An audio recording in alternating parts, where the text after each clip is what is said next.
नमस्कार मु सुचि बीएल सुचिस्मिता ब्लॉग चैनल को आपण मानक अनेक अनेक स्वागत जनाऊँगी। आज मु आपण मानक रोही माछ आलू झोलर रेसिपी नहीं के आसी जहाकू कि बनैबा बहुत सहज आउ तार झोल देखिया पूरा परफेक्ट बनिबो आउ ये माछ तरकारी लुक्स जिते बढ़िया आसी आउ खाइबा को मध्य सेते टेस्टी लागिबो।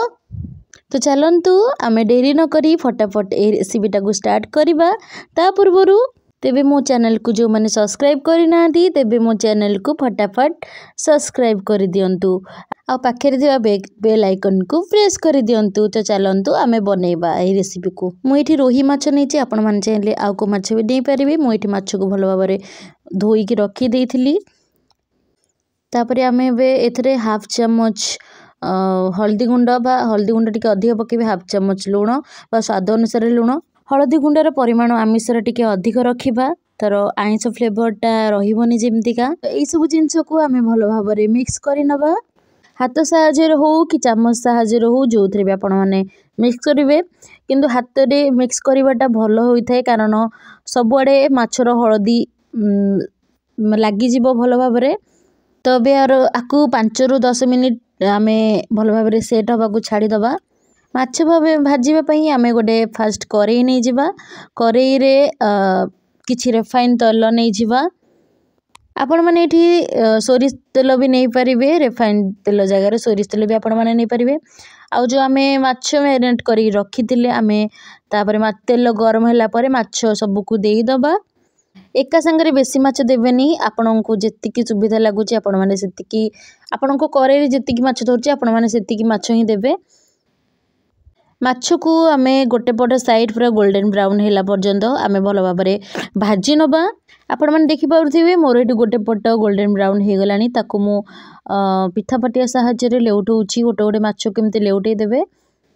आर पट साइड रे भी आमे गोल्डन ब्राउन हैला पर्यंत ताको उल्टे की भाजी नबा भलो भाबरे। तो मु गोटे पट माछ साइड लेउटेली आ गोटे पट गोल्डन ब्राउन हबा को छाड़ी देली। तो मोर एठी माछ गोल्डन ब्राउन दी पट साइड हे गलानी। आपण मानु को जति आहुरी कड़ा करिकी भाजिया पसंद तो आपण माने आहुरी कड़ा करिकी भी भाजी पारिबे माछ को। तो मोर एठी हे गलानी माछ, मु एबे बाहर करि नउची गोटे जगह को मु एठी माछ सब को बाहर करि नेली। आमे वर्तमान सेई कड़े रे 2टा मीडियम साइज रो आलू मु काटी के रखिथिली, चोपा छड़ेइनी। आपण माने चाहिले चोपा छड़े की भी आलू को नै परिबे। तो आलू को भी टिके गोल्डन ब्राउन हैला पर्यंत ताको भाजी नबा। तो आलू मोर एठी बे गोल्डन ब्राउन हे जाईची, मु एबे ताको सेई जगह को बाहर करि नउची गोटे जगह को आलू सब को। तो सेई प्यान नहीं आमे आउ किछि तेल ऐड करिकी मु एठी किछि गोटा मसला नैची। आपण माने चाहिले गोटा मसला को भी आपण बाटी की भी नै परिबे, बट कंचा यूज करले मते टिके सेटा पसंद लागे कंचा गोटा मसला। ताको भलो भाबरे तेल सह भाजी नबा। तापर मु एठी गोटे बड़ साइज रो पियाज को चुन चुन करिके काटी के रखि नेथिली। पियाज को मु दे देली भलो रे। तापर ताको गोल्डन ब्राउन हैला पर्यंत ताको भाजी नबा पियाज को। मोर एठी पियाज गोल्डन ब्राउन हे गलानी, देखि परथबे एमिति ही पियाज हेले आपण माने जानिबे जे पियाज हमर हे गलानी। तापरे मु एठी किछि मसला बाटिथिली जेमति कि पियाज, अदा, रसुण आउ लंका मु डायरेक्ट सबु तक बाटी देइथिली एका थरे के। तो आपण माने निश्चित ट्राई करंतु। आपण माने चाहिले खाली अदा रसुण पेस्ट करिक नै परिबे, बट मु एठी सबु अदा रसुण पियाज आउ टमाटर सबु तक बाटी नेथिली। तापर ताकू मिक्स करिबा भलो भाबरे। मसला टिके कसी हे सला परे आमे किछि गुंड मसला ऐड करियो जेमति कि लंका गुंड, लूण, हल्दी गुंड, जीरा गुंड, धनिया गुंड आउ चिकन मसला सब तक भल देई दबा आमे। तापरे आमे मसला को मिसई नबा। आमे सब तक मसला आमे वर्तमान भलो भाबरे मिसई नबा, मिक्स करि नबा। ताकू टिके मसला को टिके अधिक समय कसीबा जेमति कि हमर तरकारी टेस्टटा बढ़िया आसीबो। जेते कसीबे आपण मन तरकारी सेते टेस्ट आसीबो। तापर मुझे ऐड करिछि काश्मीर लाल मिर्च। आपण माने चाहे काश्मीर लाल मिर्च को स्किप भी करें। मोर ये फाइनाली मसला भल भाव में कषि आसला आउ तेल भी छाड़ी आसला। तापर आम ये किसी पानी ऐड करदेबा।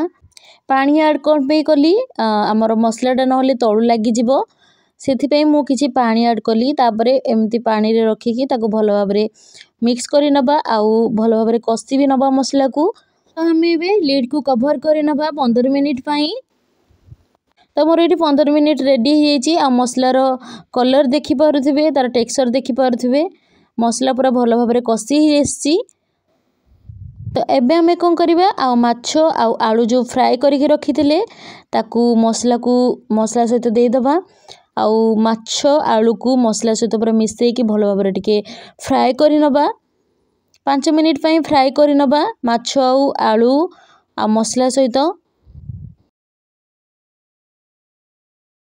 तो मुझे 5 मिनिट कषि नहीं माछ आलू को मसला सहित। एबे वर्तमान आमे पानी देदेबा जति आवश्यक आपण मैंने से पानी देवे। आम राइस रे खाइबू तो पानी निश्चिंत टिके दरकार। मोर झोल दरकार आपण मानकर जदि माछ कषालिया टाइप दरकार आपण मैंने ए स्टेज रे ही आपण मैंने नेकी खाई परिवे। एठी जो साइड रे मसला सब लगी मो चारि साइड रो मसला को बाहर कर नौची मझी को चारि साइड रो आपण मैंने एमती बाहर करने कारण साइड रे कषिला बेले साइड रे मसला लगी जाए। तो साइड रे आपण मैंने भल भाव में बाहर करने आउ ताकू फुटिबा पई छाड़ी देबे। आपनकर जदि आहु पानी दरकार आपण माने पानी दे परिबे। तो मुडी ताकू लिड को कवर कर नेली ताकू 15 मिनिट पई फुटिबा पई छाड़ी दबा। तो मु एबे लिड बाहर करूची। मोर एबे फाइनली लुक देखि पारुथबे मोर एबे माछ झोल कंप्लीट हो गला। माछ आलू झोल कंप्लीट आउ स्मेल तो बढ़िया आसुथिला। ताकू टिके मु भल भाव में घांटी नेबी। तो एठी हमें एबे ऐड करिबा गरम मसला ऐड कर नबा। तो मु गरम मसला हाफ चम्मच ऐड कर नेली। आपण माने ए स्टेज रे भी आपण धनिया पत्र ऐड करि परिबे कस्तूरी मेथी भी ऐड करि परिबे। तो मो पाखरे किछि अवेलेबल नथिला तो मु स्किप करि नै छी। तो गरम मसला पड़ला परे ताको किछि समय छाड़ी दबा फुटिया पई। तो हमर एठी वर्तमान फुटिया को छाड़ी नेली। हमर एठी माछ झोल कंप्लीट हो गला आउ आलू भी भल भाव में सिझी रही आउ बढ़िया माने स्मेल भी बढ़िया थिला। आपण माने निश्चिंत गोटे थर ट्राए करंतु मो टाइप रो निश्चिंत आपण माननकु रेसिपीटा मोर बढ़िया लागिवो। तो मु माछ को पाखरे आनी के आपण माननकु देखै दोची केमती तार टेक्सचर हेची केते सुपर हेची डिलीशियस भी मस्त लागिला देखि पारथबे।